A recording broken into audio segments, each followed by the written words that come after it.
আমরা নির্বাচিত হয়েছি, আমরা ক্ষমতা গ্রহণ করি নাই, আমরা রাষ্ট্রীয় দায়িত্ব নিয়েছি। এটা আমাদের কাছে পাওয়ার না, ক্ষমতা না, এটা রাষ্ট্রীয় দায়িত্ব। আমার নৈতিক অবস্থান থেকে, নৈতিকতা থেকে এই দায়িত্বটুকু পালন করার ক্ষেত্রে আমি এদেশের মানুষের কাছে অঙ্গীকারবদ্ধ। আমি শপথ নিয়েছি, আমি প্রতিশ্রুতিবদ্ধ। প্রধানমন্ত্রীর গাড়ির বহরে আমরা লক্ষ্য করেছি ইতিপূর্বে 15টা 20টা গাড়ি বহর থাকতো। ওই ঢাকা শহরে কারোর চোখে কি বহর দেখা গেছে গত 1 মাসে? এটা হলো তারেক রহমান, একটা ভিন্ন প্রধানমন্ত্রী, জনগণের প্রধানমন্ত্রী, দেশপ্রেমিক প্রধানমন্ত্রী। ইতিমধ্যে মাত্র 17 তারিখে শপথ দিয়েছেন, আজকে কিন্তু 17 তারিখ আরেকটা হয় না, 1 মাস হয় নাই।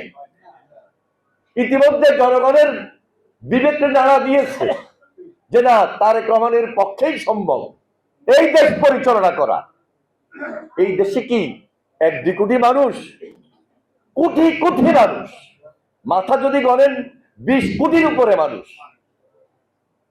একটা ছোট্ট দেশে এতগুলা মানুষ আমরা বসবাস করি, ধর্ম, গোত্র, বর্ণ নির্বিশেষে।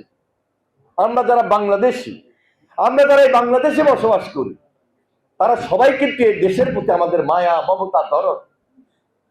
তাহলে এই দরদটাকে জাগিয়ে তুলতে হবে, এবং জাগিয়ে তোলার ক্ষেত্রে তারেক রহমান আজকে বাংলাদেশে একটা দৃষ্টান্ত স্থাপন করেছেন। এটাই হলো তারেক রহমানের আলাদা একটা বৈশিষ্ট্য। এটা হলো একটা নতুন প্রধানমন্ত্রী, জনগণের কাছে সেই ওয়াদা, সেই কমিটমেন্ট। এটাই হলো নির্বাচনী প্রতিশ্রুতি। এটাকে ধরে রাখাটা হলো আমার আপনার কাজ। যারা আমরা ধানের শীষকে সমর্থন দিয়েছি, যারা আমরা ধানের শীষকে সমর্থন দিয়ে তারেক রহমানকে প্রধানমন্ত্রী বানিয়েছি, আজকে আমাদের সবার কাজ হলো তারেক রহমানের হাতটাকে শক্তিশালী করে ধরে রাখা।